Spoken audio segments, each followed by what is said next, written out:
감사합니다. 네, 우리는 첫째 부활의 소망을 가지고 종말의 사역을 사명을 준비하는 하나님의 종들입니다. 오늘은 우리 민명석 목사님께서 오셔서 직접 강의를 할 계획이었지만 연로하신 관계로 오지 못했습니다. 우리 밤중설이 사역회를 창설하시고 또 개혁주의 전철련서를 전 세계 보급하신 우리 민명석 목사님과 목사님을 잘 보필하고 계신 한정자 사모님을 위해서 여러분들 꼭 기도 많이 해주시기 바랍니다. 오늘 바쁘신 가운데도 이렇게 멀리 우리 서울 본부에서 회장님을 비롯해서 모든 임원진들 또 증경 회장님과 또 사모님들 오셔서 함께 자리를 해주심을 진심으로 감사드립니다. 오늘 강의는 우리 본 교재의 76쪽 되겠습니다. 76쪽 제10과 주제는 제6장의 이제 심층 연구 계시록 총론에 대해서 먼저 우리가 이 내용에 들어가기 전에 먼저 우리 70일에 대해서 한번 살펴보는 시간을 갖겠습니다. 성경 요한계시록의 연구의 바른 자세가 뭔가? 계시자가 의도하는 계시의 목적에서 벗어나면 잘못 해석하게 된다. 요한계시록은 하나님께서 사도 요한을 통해서 이 요한계시록을 주신 목적은 종말에 살아가는 모든 성도들에게 다시 오실 주님의 신부로서의 자격을 준비시키는 데 있습니다. 그래서 여기서 이 요한계시록을 해석하는데 여기에 초점을 맞추고 해석해야 한다. 그 다음에 계시의 상징 또 비유적 해석이 본문의 의도에 벗어나면 다른 계시가 된다. 상징적이란 말은 성경에 나타난 어떤 사건에서 그 표현만으로 이해하기 어렵고 해석할 수도 없는 경우 그것을 성경 전체의 내용에 비춰서 새로운 방법의 해석을 시도해야 하는 경우를 상징적이다 라고 이야기합니다. 이 해석은 반드시 성경에서 짝을 찾아야 하고 성경 해석에서 무리가 따라서는 안 되는 것입니다. 그리고 진리의 어긋남이 없이 누구나 설득력이 있어야 한다. 하나님의 말씀은 언제나 우리가 무리가 없고 설득력이 있으며 진리 안에서 상식에 어긋남이 없는 게 바로 하나님의 말씀입니다. 그래서 계시의 상징, 비유적인 해석, 이 본문의 의도에 벗어나는 다른 계시는 안 된다라고 하는 것입니다. 그 다음에 계시의 해석이 성경적이고 논리적이며 타당성이 있는가를 살펴야 합니다. 이사야서 34장 16절에 보면 너희는 여호와의 책에서 찾아 읽어보라. 이것들 가운데서 빠진 것이 하나도 없고 제 짝이 없는 것이 없으리니 이는 여호와의 입이 이를 명령하셨고 그의 영이 이것들을 모으셨습니다. 성경은 제 짝이 없는 것이 없고 모든 것이 성경적으로 논리적으로 타당성이 있게 성경의 짝을 찾아서 문장적 해석을 해야 한다. 난해한 상징적인 모든 난제를 성경적으로 짝을 맞추어서 하나의 문장을 만들어 해석하는 방법이 개혁주의 전철연설 문장적 해석이다. 그래서 이 세 가지의 요한계시록의 연구의 바른 자세의 이 목적을 가지고 우리 민명석 목사님께서 이 개혁주의 전철연설이라고 하는 문장적 해석이라고 하는 이 해석을 내놨습니다. 그래서 전 세계적으로도 지금 이제 우리 개혁주의 전철연설이 보급되어져야 합니다. 그 다음에 우리는 70일의 계시를 다니엘에서 주신 목적이 뭐냐? 우리 9장 1절 2절을 읽어봅니다. 메대 족속 아하수르의 아들 다리오가 갈대아 나라 왕으로 세움을 받던 첫 해 곧 그 통치 언년에 나 다니엘이 책을 통해 여호와께서 말씀으로 선지자 에레미야에게 알려주신 그 연수를 깨달았나니 곧 예루살렘의 황폐함이 70년 만에 그치리라 하신 것이라. 아멘. 이와 같이 다니엘이 에레미야의 글을 통해서 바벨론 포로 기간을 70년에 마친다는 말씀을 깨닫고 예루살렘의 회복을 위해서 하나님께 간구할 때 그 응답이 70일의 계시를 주신 것입니다. 하나님께서 70년 만에 돌아갈 예루살렘이 아니라 이스라엘의 영원한 회복을 위해서 보이신 계시입니다. 그래서 70년의 1년을 7년으로 계산하여 70일에가 이르면 예루살렘의 회복이 이루어질 것을 응답하신 것입니다. 70일에는 예루살렘의 안전한 회복이 성취될 때까지 메시아의 초림과 재림의 그 초점을 두고 있다. 이와 같이 70일에 대해서 다니엘에게 주신 목적이 이렇게 나와 있습니다. 다음에 예루살렘의 온전한 회복을 위한 70일의 하나님의 섭리가 뭐냐? 예루살렘이 안전한 회복에 이르려면 그 나라의 왕이 되실 메시아의 등장이 따라야 합니다. 다음으로 69일에는 메시아의 초림이고 한 일에는 메시아의 재림의 사건의 계시이다. 메시아의 초림으로부터 재림까지의 기간이 장차의 기간으로 설정하셨기 때문에 그 기간이 긴 것이다. 다른 신학의 해석에서는 6일에 72일에가 같이 붙어 있기 때문에 한 일에도 같이 붙어 있어야 한다. 이렇게 이야기를 하지만 우리 개혁주의에서는 이렇게 장차라는 기간이 설정하셨기 때문에 그 기간이 길다라고 이야기합니다. 그리고 메시아는 세상의 끝에 오시며 그러므로 한 일에는 세상 끝에 일어날 7년 동안의 역사적 사건의 계시다. 한 일의 징조는 초림의 메시아 때의 중건령처럼 주의 재림은 장차 한 왕에 의하여 한 일의 언약이다. 왜 우리가 초림의 시작은 중건령입니다. 중건령이 날 때부터. 왜 예루살렘이 중건령이 나면 그때부터 62일에 69일에가 끝나는 거예요. 그런데 주님의 재림은 한 일에는 장차 한 왕에 의해서 한 일의 언약이 이루어진 것이 바로 주님의 재림을 알리는 사건입니다. 그게 앞으로 적그리스도가 전 세계에 이제 한 일의 언약을 맺게 되는 그것이 우리 세상 사람들은 그것이 무슨 이유인지 아니면 중동 지역의 어떤 평화를 위한 것으로 생각할는지 모르지만 우리 밤중소리 사역회에서 이렇게 강의를 듣고 또 두 증인의 소망을 가진 분들은 바로 이것이 주님의 재림의 시점이다라고 하는 것을 알 수가 있습니다. 한 일의 종말의 계시로 다니엘에게는 7장과 9장의 계시를 주셨고요. 요한에게는 계시록을 주셨어요. 그래서 우리가 이와 같이 예루살렘의 회복의 온전한 회복을 위해서 하나님께서는 70일을 다니엘에게 보여주었다. 우리가 요한계시록의 6장, 7장, 8절의 연결 진행을 우리가 한번 살펴보겠습니다.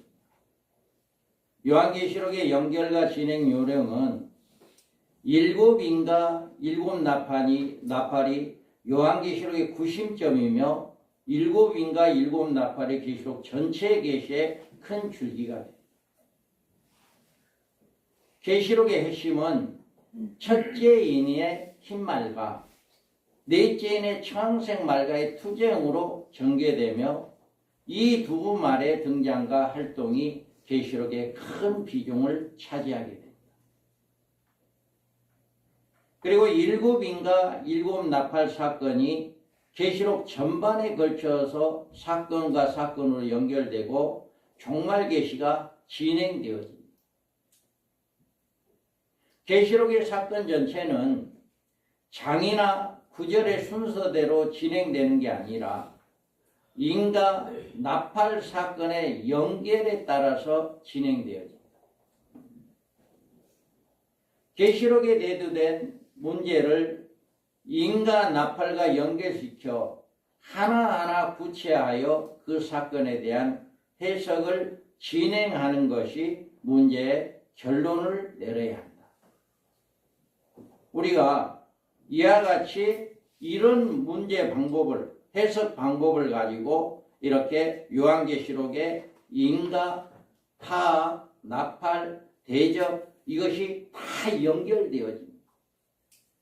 그래서 요한계시록의 이제 6장의 총론적인 계시인데요. 첫째에는 흰말입니다. 하나님의 편에서 종말의 사역을 전 3년 반 동안 활동할 두 증인의 사역이죠. 그리고 둘째에는 붉은 말이죠. 인류 최대 재앙의 핵전쟁, 인구 3분의 1이 죽는 전쟁이 발발하는 것을 이야기합니다. 그래서 둘째에는 둘째인, 셋째인, 넷째인, 여섯째인의 사건은 후 3년 만에 발생하는 재앙의 환란의 심판의 계시이다. 그리고 셋째에는 더욱말로 전쟁과 재앙으로 오는 기근으로 많은 인류의 사망을 주게 된다라고 하는 것입니다. 그리고 넷째에는 청색 말로 적그리스도 등장해서 오는 재앙이 전 세계에 미치게 됩니다.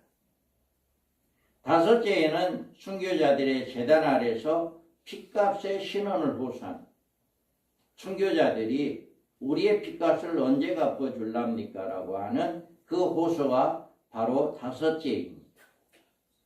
여섯째에는 최종적인 하나님의 심판으로 셋째와 중에 일곱 대접의 심판으로 연결되어지는 이런 역사가 일어난 것이 바로 6장에 나와 있습니다.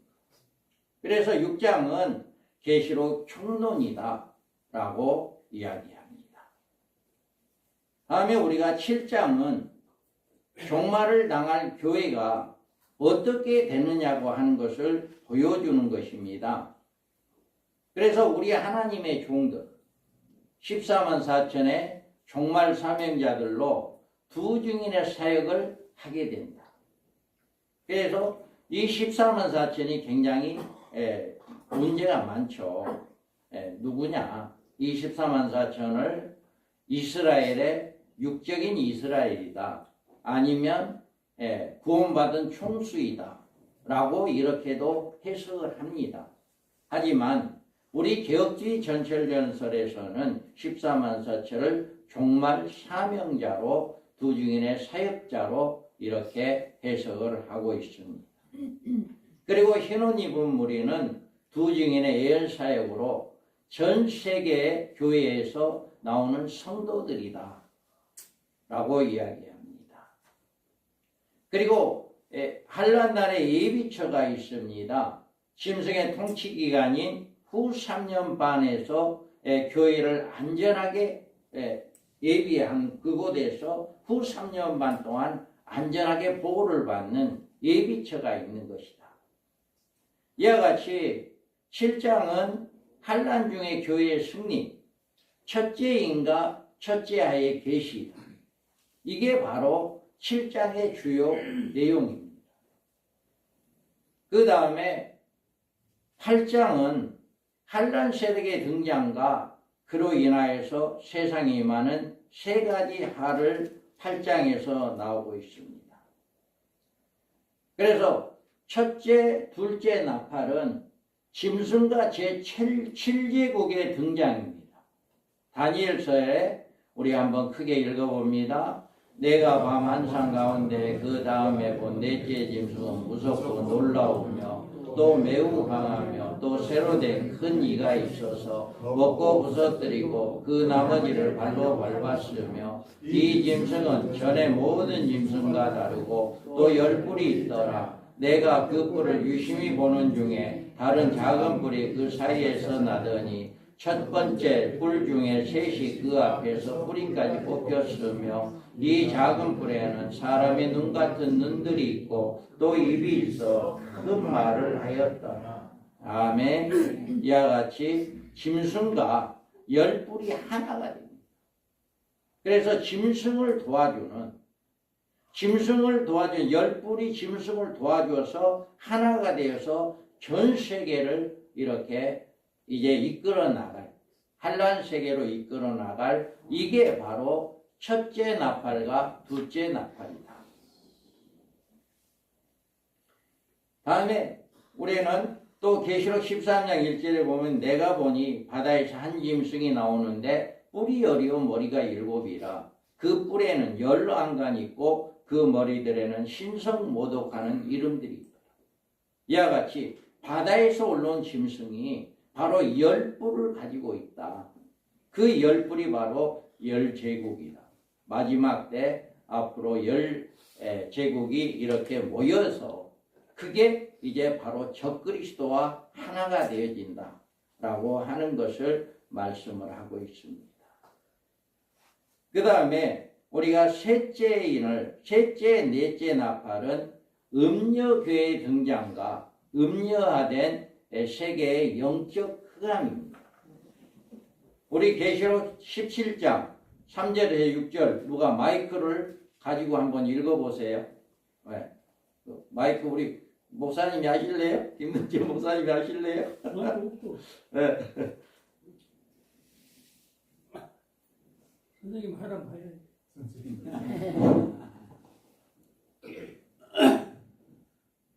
곧 성령으로 나를 데리고 광야로 가니라. 내가 보니 여자가 붉은 빛 짐승을 탔는데 그 짐승의 몸에 하나님을 모독한 이름들이 가득하고 7머리와 10뿔이 있으며 그 여자는 자주 빛과 붉은 빛 옷을 입고 금과 보석과 진주로 꾸미고 손에 금잔을 가졌는데 가증한 물건과 그의 음행에 더러운 것들이 가득하더라. 그의 이마에 이름이 기록되었으니 비밀이라 큰 바벨론이라 땅의 음녀들과 가증한 것들의 엄이라 하였더라.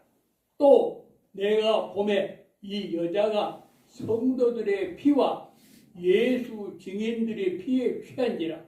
내가 그 여자를 보고 놀랍게 여기고 크게 놀랍게 여기니. 아멘. 이와 같이 셋째와 넷째는 음녀의 등장과 음녀화된 세계, 전 세계적인 이렇게 음행의 사건들이 셋째, 넷째 나팔이다. 다섯째 나팔은 첫째 하로 교회가 짐승과 음녀로부터 받는 환난이다. 5개월 황충의 하가 바로 첫째 하, 이제 5개월 동안 교회가 받는 환난입니다. 여섯째 나팔은 둘째 하로 세상에 내리는 전쟁의 대재앙이 여섯째 나팔로 이어집니다. 그리고 일곱째 나팔은 셋째 하로 일곱 대접의 재앙으로 하나님의 마지막 심판이 이렇게 16장에 나옵니다. 그래서 8장은 환란 세력의 등장에서 오는 세하, 둘째, 셋째, 넷째, 여섯째인의 계시다. 이와 같이 6장과 7장과 8장이 구분이 됩니다. 이렇게 구분이 되어서 앞으로 되어질 인과 나팔이 연결되어지고 그 사건들이 이루어진다라고 하는 것을 보여주고 있는 것입니다. 그러면 우리가 여기에서 도표로 한번 살펴보겠습니다. 첫째에는 흰말이죠. 둘째에는 붉은 말입니다. 셋째에는 기근, 검은 말이고, 넷째에는 청색 말, 적그리스도입니다. 다섯째에는 성도들의 호소가 이제 하나님 보좌에서 죽은 영혼들이 호소하는 사건이 나오죠.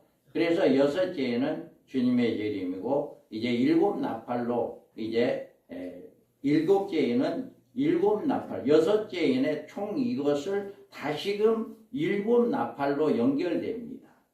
그래서 6장은 총론이고, 일곱 나팔은 첫째에서 넷째 나팔은 환란 세력의 등장입니다. 그래서 8장에 나와요. 그리고 5장 나팔 사건은 첫째하로 9장에 나옵니다. 그래 6장에는 둘째와 유브라데 전쟁에서 9장에 나옵니다. 그리고 일곱째 나팔은 셋째하로 연결됩니다. 셋째하로 연결이 돼서 일곱 대접으로 이어집니다. 그래서 일곱 나팔이 셋째하로 일곱 대접으로 연결돼서 첫째 대접은 이제 육림표를 받는 사람들에게 악성 종기가 나서 괴롭게 됩니다. 둘째 나팔은 바다가 피가 되고, 셋째는 물 근원이 피가 되고, 넷째는 흑암이 오게 되고, 태양의 열이 오게 되고, 태양빛이 내리쬐서 이렇게 온 천지가 다 태양열로 인해서 심판을 받게 되어지는. 다섯째 대접이 이제 흑암이 오게 됩니다. 이런 여섯째 대접이 이제 아마겟돈 전쟁이 일어나고, 이제 일곱째 대접은 지구 심판이 일어납니다. 그래서 우리는 인해 사건은 계시록의 총론으로 7년 환란 전반에 걸쳐서 연결되어 있습니다. 이 모두를 성경적으로 짝을 맞추어서 하나의 문장을 만들고, 이 방법이 바로 개혁주의 전철연설 문장적 해석입니다. 아멘. 문장적 해석, 이 해석 아니면 이 인과 나팔과 대접이 연결이 안 돼요. 그런데 이와 같이 인과 나팔과 대접이 자연스럽게 연결되어지는 이런 일을 우리 개혁주의 전철연설에서 우리 민명수 목사님께서 연구하신 것입니다. 그 다음에 우리가 또 다른 방법으로 이렇게 살펴보면, 일곱째 인의 개봉은 흰말, 두 증인의 예언사역과 승리와 예언사역의 이제 완성을 이루는 모습이다. 그리고 붉은 말은 이제 평화협정 파괴라고 유브라데 전쟁 발발해서 후 3년 반의 시작이다. 그리고 검은 말은 가뭄과 전쟁의 재해로 인한 세계적인 기근이 오고, 청황색 말은 적들의 등장으로 말미암은 세계적인 재앙이 오고, 순교자의 보수가 있고 하나님의 심판으로 연결됩니다. 이와 같이 인해서 또 바로 나팔로 연결되어서 피 섞인 우박과 불이 땅에 쏟아지고, 그리고 불붙는 산이 바다에 던져진다. 이것이 바로 7제국의 열불을 의미하는 것입니다. 그 다음에 하늘에서 떨어진 큰 별 쑥물로 인한 교회의 배도의 이제 음녀의 등장. 이때 이제 많은 교회들이 배교하는 이런 역사가 일어날 거고, 해, 달, 별 3분의 1이 침을 받는다. 셋째 나팔의 결과 세상이 영적 흑암으로 완전히 잠기게 됩니다. 그리고 황충에 5달 동안에 입맞지 아니한 사람들을 괴롭게 합니다. 여기에 입맞은 자들은 14만 4천, 두 증인의 사명자들이 14만 4천이고, 입맞지 아니한 자는 하나님의 백성들, 주의 예수를 믿는 자들을 이야기합니다. 그래서 유브라데 전쟁으로 이렇게 사람 3분의 1이 죽는 이런 역사가 나팔 사건에서 둘째로 나타나고, 셋째는 일곱 대접으로 우상 숭배자들에게 짐승표를 받는 자에게는 독한 헌대가 생기고 바다가 죽은 자의 피같이 되어서 그 속에 모든 생물이 죽고 또 강과 물그는 이 피로 변해서 모든 사람이 그 피를 마시게 되어지는 이때가 되면 모든 물이 피가 되기 때문에 정수기에서 나온 물도 피가 됩니다. 우리에서 육지에 있는 모든 물은 다 피로 변한다 라고 하는 겁니다. 그리고 해가 권세를 받아 불로 사람을 태우고 세상이 캄캄해지고 이제 종기와 질환으로 큰 고통을 당합니다. 귀신의 영들이 아마겟돈의 군대를 모아 전쟁을 일어나고 큰 성이 세 갈래로 갈라지는 이런 일들이 이렇게 일어납니다. 앞전에 이야기한 것과 도표 방법이 조금 이제 다른 방법이지만 이렇게 또 합니다. 또 여기에서도 더 이제 쉽게 표현할 수 있는 방법은 인의 역사는 종말 사건의 총론적 계시다. 그래서 7년 한란에 전 3년만 기간이 있고 후 3년 반입니다. 전 3년 반에는 첫째인 흰말 두 증인의 사역이 활동을 합니다. 전 3년 반 동안에. 그리고 후 3년 반에는 둘째인 붉은 말이 유브라데 전쟁, 셋째인 검은 말이 세계 귀근이 일어나고 넷째인 청황새 말이 짐승의 통치 시대가 후 3년 반에 들어와서 시작합니다. 그리고 다섯째에는 순교자들의 호소가 있고 여섯째는 주님의 재림의 심판으로 지구가 멸망하게 되어집니다. 그 다음에 우리가 또 여기에서 인의 계시의 한란 계시로서 일곱째 인이 일곱 나팔로 전개가 됩니다. 그래서 첫째, 둘째, 셋째, 넷째 나팔은 이렇게 짐승에 등장하고 제7제국이 출현하고 배도 세력과 음녀에 등장하고 영적 흑암도래가 일어나고 다섯째 나팔에서는 항충해아가 5개월 항충해아가 일어납니다.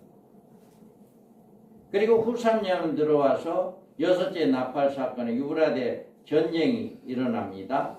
그리고 일곱째 나팔 사건에서 이제 악한 헌대가 대적으로 연결되어지는 이런 일들이 일어납니다.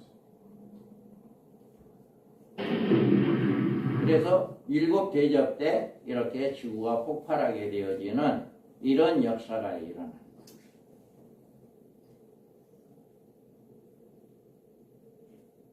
여기에서도 보면 전 3년 반 동안에는 두 증인의 예언 기간이고요. 후 3년 반 동안에는 짐승의 42달 통치 기간입니다.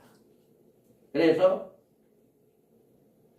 여기에서 보면 첫째에서 이렇게 이제 앞전에 말씀했던 것처럼 이렇게 나옵니다. 그런데 여기에서는 첫 번째, 다섯 번째 나팔이 첫째 아이다. 전 3년 반에 첫째 아가 부러지고요. 후 3년 반에 들어서자마자 둘째 아가 부러집니다. 그리고 마지막에 셋째 아가 부러져서 이제 마지막 대접 심판으로 연결되어집니다. 그래서 첫째인이 이렇게 첫째하고 셋째인이 유브라데 전쟁, 넷째인이 짐승의 통치기간, 다섯째인이 있고요. 그 다음에 여섯째인이 마지막 인류 심판이 있습니다. 이와 같이 일곱째 지구가 폭발하게 되어지는 이렇게 우리가 알기 쉽게 똑같은 이야기지만 알기 쉽게 도포를 해서 이렇게 이야기를 하고 있습니다. 그러면 우리가 여섯째인 총론에서 6장에 한번 살펴보는 시간을 갖겠습니다. 6장 계시록의 총론 계시로 나팔과 하의 연결과 그 요령이 어떻게 되느냐. 다섯째 천사의 나팔과 첫째 하의 경우를 이야기합니다. 9장 1절에 보면 다섯째 천사가 나팔을 불매 내가 보니 하늘에서 땅에 떨어진 별 하나가 있는데 그가 무적경에 열쇠를 받았다. 아멘. 이와 같이 이제 하늘에서 무적경의 열쇠를 가지고 내려오는 겁니다. 그래서 이자가 9장 12절에 보면 첫째 아는 지나갔으나 보라 아직 이후에 하 둘이 이르로다. 이와 같이 다섯째 천사가 나팔을 불 때 5개월 동안 항충해하로 성도들을 고통스럽게 하는 이런 역사가 일어나는데 얼마나 고통스럽냐? 이제 정갈이 쏘는 것 같은 고통이다. 그리고 그 고통은 어떻게 차라리 죽어버렸으면 좋겠다 할 정도의 고통이 온다라고 성경은 말하고 있습니다. 그래서 다섯째 천사의 나팔과 첫째 아이의 경우가 이렇게 성경을 통해서 이야기를 하고 있습니다. 그 다음에 여섯째 천사의 나팔과 둘째 아이의 경우는 계시록 9장 12절에 첫째 아는 지나갔으나 보라 아직도 이후에 하 둘이 이르리로다. 아멘. 바로 연결되어지는 둘째 아가 연결되어지는 것을 이야기합니다. 그래서 9장 13절에 15절에 보면 여섯째 천사가 나팔을 불매 내가 들으니 하나님 앞 금제단 네 뿔에서 한 음성이 나서 나팔 가진 여섯째 천사에게 말하기를 큰 강 유브라데의 결박한 네 천사를 놓아주라 하며 네 천사가 놓였으니 그들은 그 연월 일시에 이르러 사람 3분의 1을 죽이기로 준비한 자들이다. 아멘. 이와 같이 동시다발로 둘째 아가 이렇게 일어나서 인구 3분의 1이 죽는 전쟁이 시작되어진다 라고 하는 것을 이야기하고 있습니다. 세 번째로는 큰 지진을 보여주는 사건이 유브라데 전쟁이 된 이유에 대해서 이렇게 말합니다. 계시록 11장 13절에 보면 그때 큰 지진이 나서 성 10분의 1이 무너지고 지진에 죽은 사람이 7천이라 그 남은 자들이 들어와여 영광을 하늘의 하나님께 돌리더라. 아멘. 이와 같이 유브라데 전쟁으로 인해서 많은 지진이 일어나고 많은 사람이 죽게 되어지는 이런 일들이 일어난 것이 바로 둘째 하에 대해서 말씀을 하고 있습니다. 그래서 11장 14절에 보면 둘째 하는 지나갔으나 보라 셋째 하가 속히 이른다 라고 이렇게 이야기합니다. 16장은 일곱 대접의 심판이 셋째 하 일곱 천사의 나팔 사건에 이렇게 나와 있습니다. 우리가 11장 15절에 보면 일곱 천사가 나팔을 불매 하늘에서 큰 음성이 나서 이르되 세상 나라가 우리 주와 그의 그리스도의 나라가 되어 그가 세세토록 악노릇 하시리로다. 아멘. 이와 같이 이제 여섯째 인의 모든 사건이 일곱째 인의 사건으로 해서 이제 대접으로 연결되어지는 셋째로 연결되어지는 이 모든 것이 성경에 하나가 되어진다라고 하는 것을 보여주고 있는 것입니다. 15장 1절에도 또 하늘에 크고 이상한 다른 이적을 보매 일곱 천사가 일곱 재앙을 가졌으니 곧 마지막 재앙이라 하나님의 진노가 이것으로 마치리라. 아멘. 16장 1절에도 또 내가 들으니 성전과 큰 음성이 나서 성전에서 큰 음성이 나서 일곱 천사에게 말하되 너희는 가서 하나님의 진노의 일곱 대접을 땅에 쏟으라 하더라. 아멘. 이와 같이 16장의 일곱 대접의 심판이 셋째 일곱 천사의 나팔의 사건으로 이렇게 성경에서 연결시켜 준다라고 하는 것을 우리가 볼 수가 있습니다. 우리는 흰말이 여러 가지 견해가 있습니다. 흰말이 여러 가지 견해가 있는데 내가 보면 어린 양이 일곱인 중에 하나를 떼시는데 그때 내가 들으니 네 생물 중에 하나가 우레소리 같은 말하되 오라 하기로. 아멘. 이와 같이 이 흰말을 예수 그리스도로 보는 견해가 있습니다. 우리는 이 흰말이 예수 그리스도로 보는데 많은 사람들은 이 흰말을 예수 그리스도로 해석을 하고 있어요. 그 이유는 희다 하는 것을 거룩함을 상징합니다. 그러므로 흰말을 그리스도와 연결시키는 일을 어떻게 보면 자연스럽게 보여요. 그리고 계시록 11장에 보면 19장 11절에 보면 재림하시는 예수님에 대한 모습이 백마와 그 탄자로 이렇게 등장시키고 있기 때문에 이게 흰말의 주인공은 예수님이라고 주장하는 것이 매우 타당성 있게 보입니다. 그래서 많은 분들은 흰말이 누구냐, 첫 번째인 흰말이 누구냐라고 했을 때 예수님이다 라고 이야기합니다. 그런데 이 흰말을 예수 그리스도로 해석하는데 문제점이 있어요. 그 문제점은 이 같은 해석에도 불구하고 여러 가지 문제점이 대두되기 때문에 흰말은 그리스도가 아니라는 반론이 이렇게 주장됩니다. 이 흰말이 등장하여서 활동하는 모습은 어느 모로 보든지 하나님 편에서 하나님의 말씀으로 어떤 특정한 대적과 싸우는 전투적인 모습을 보인다. 그런데 예수님은 친히 이 세상에서 복음을 전하시거나 그의 대적과 싸우시는 분이 아니고 이 모든 일은 교회에 맡겼다. 지금 이 인을 뗄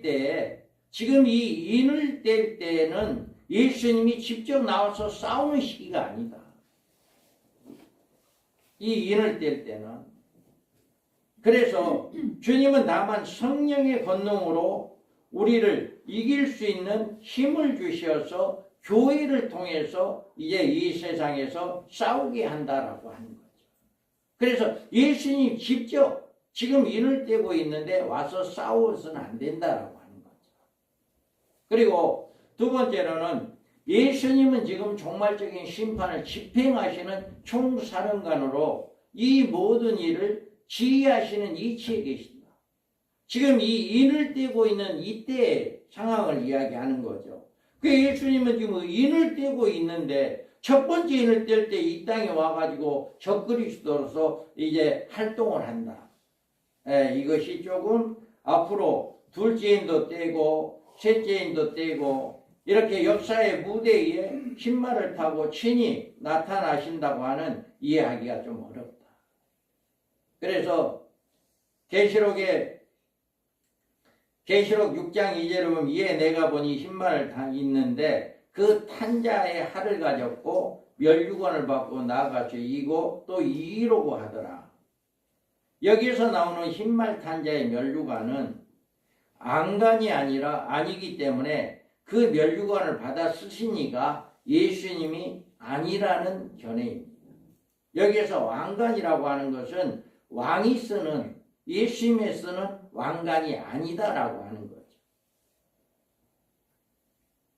그래서 우리가 주님이 이와 같이 첫째 인을 떼실 때 일을 하는 계시에 모두 그로 인해서 인해 사건의 전개가 되고 있다.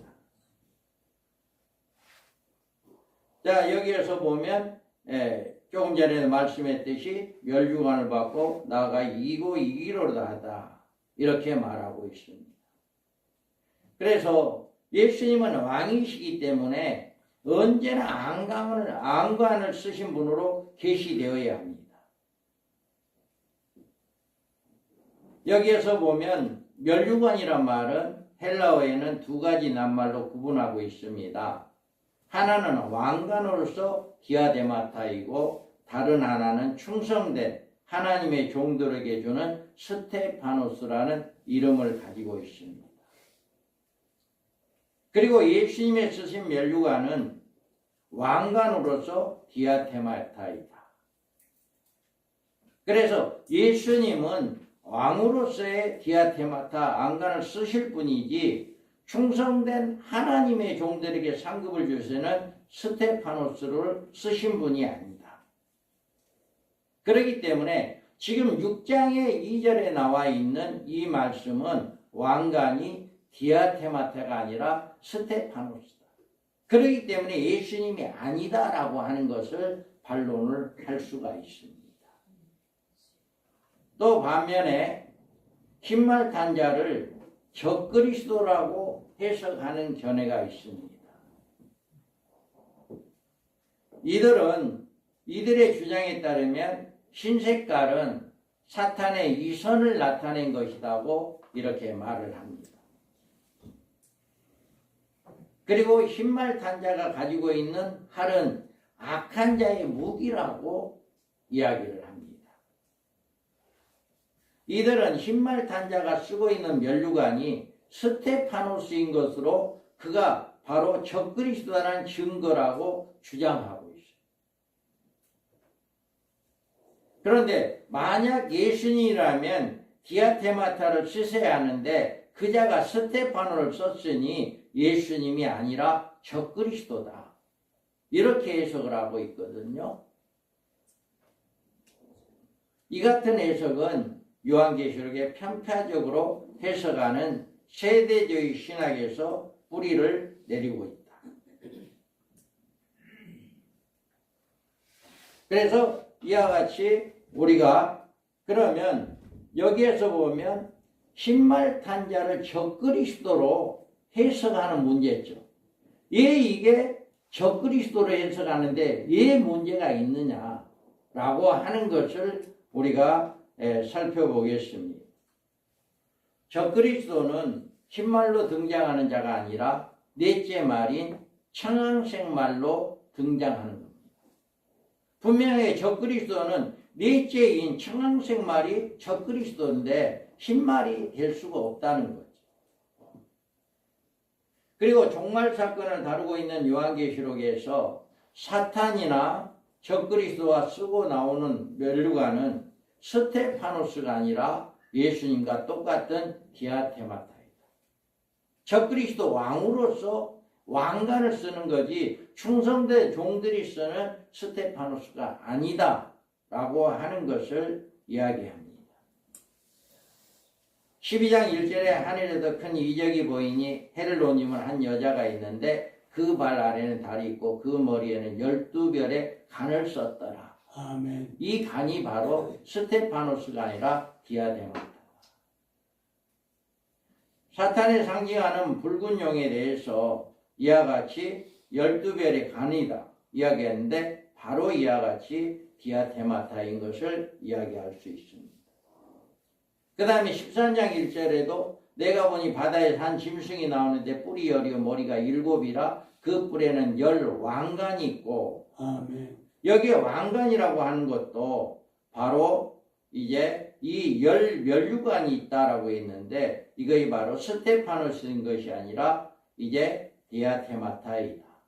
그러니까 성경을 잘못 해석을 해서 여러 가지로 이게 적그리스도다라고 이야기하는 그것이 맞지 않다라고 하는 것을 우리는 알 수가 있다. 그러면 우리가 흰말 탄자, 흰말이 먼저 등장해야 하는가?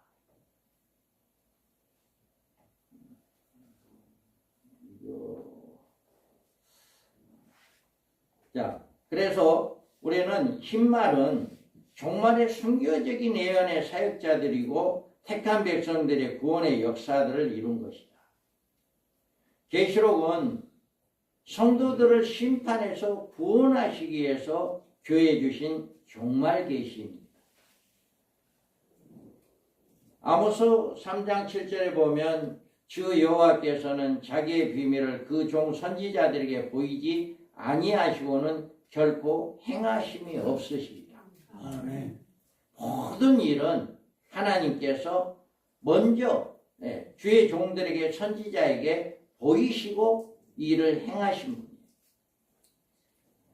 마태복음 25장 6절 7절에 밤중에 소리가 나되 보라 신랑이 이로다 맞으러 나오라 하며 이에 그 처녀들이 다 일어나 등을 준비할세. 아멘. 여기에서도 모든 사람이 다 졸며 자고 있을 때 누군가는 예치는 자가 있다는 얘기잖아요. 자고 있는 사람들에게 자 일어나라 일어나라 신랑이 온다 라고 예치는 자가 있다라고 하는 거예요. 그리고 계시록 10장 11절에도 저가 내게 말하기를 내가 많은 백성과 나라와 방언과 임금에게 다시 예언하여야 하리라. 아멘. 이와 같이 1260일 동안 앞으로 예언할 예언 사역자들이다 라고 하는 것입니다. 그 11장에서도 내가 나의 두 증인에게 권세를 주리니 저희가 붉은 베옷을 입고 1260일을 예언하리라. 아멘. 이게 바로 전 3년 반의 기간 동안 예언하는 기간이 바로 두 증인의 예언 기간입니다. 그리고 22장 16절에 보면 나 예수는 교회들을 위하여 내 사자를 보내어 이것들을 너희에게 증거하게 하였노라. 아멘. 마지막 때 이렇게 두 증인들을 통해서 인류 종말에 되어질 일들을 증거하게 한다라고 하는 것을 이야기하고 있습니다. 그 다음에 후 3년 반 대환란 이전에 그의 백성들을 준비시키신다. 후 3년 반 떨어지면 살아나기가 어렵습니다. 대접심판이 일어나잖아요. 그러니까 대접심판이 일어났을 때 살아나기가 어려우니까 미리서 예비한 곳이 있더라라고 하는 그 백성들을 이렇게 준비시키는 일을 바로 신마를 통해서 하게 됩니다. 그리고 종말의 환란 때 두 증인의 예언 사역은 하나님의 승리적인 사역이다. 마지막에 이렇게 모든 백성들을 승리할 수 있게끔 이기게끔 하는 것이다. 그리고 흰말의 등장이 먼저인 것은 7년 환란을 하나님이 주도하시는 것을 의미한다. 아멘. 이와 같이 환란 전에 먼저 주의 백성들을 일깨우고 그들을 안전한 예비처에 들어가기 위해서 그것을 안전하게 있게 하는 것이 하나님의 방법이다라고 하는 것입니다. 그래서 우리는 이런 계시를 통해서 우리가 이 요한계시록에 이 흰말이 누구인가라고 하는 것을 성경에서 짝을 맞춰서 성경으로 해석하는 이런 역사가 일어나야 한다라고 하는 것을 이야기합니다. 지금 저 시경